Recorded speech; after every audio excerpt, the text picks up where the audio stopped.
And what about the legacy as we're sitting here in this memorial to Yes. President Kennedy? Yeah. What about his legacy that you think still endures today? Well, I think obviously many, many things, but when it comes to this field, I mean, President Kennedy, I mean, in some ways doesn't get enough credit, really. I mean, it's the first president to have a person with intellectual disability in the White House, first president to commission a national panel to study the issue, created the National Institute of Child Health and Human Development, launched the research enterprise that would become university-affiliated programs, which even today endure as the one place in which research and clinical care and clinical supports are funded by the federal government. Launched what would become the inclusive education movement, launched what would become the deinstitutionalization movement. And again, if the population on whose behalf he had done that were bigger, more powerful, and more wealthy, I think there would be monuments to that part of his legacy all over the world. But instead, we're small and we tend to be poor and we tend to fight like hell and be really busy. So we don't build monuments, we just keep fighting. So the legacy of the president in this regard, I think, is extraordinary.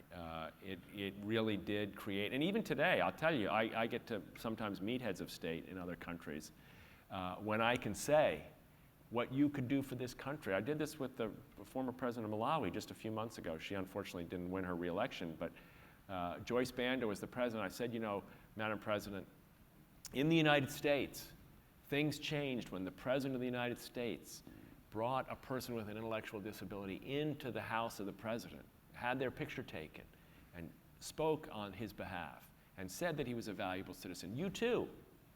And she did it. She said, I'll do that. I can do that.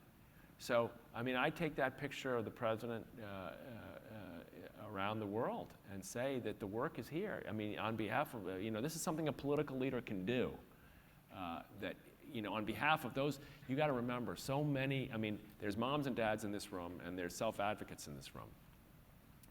But the loneliness affecting people in developing countries, the mother who has a child who feels so alone in a Malawi, just to use that example, to see the president of the country on the cover of the newspaper holding a child like hers, shaking hands with a son or a daughter like hers.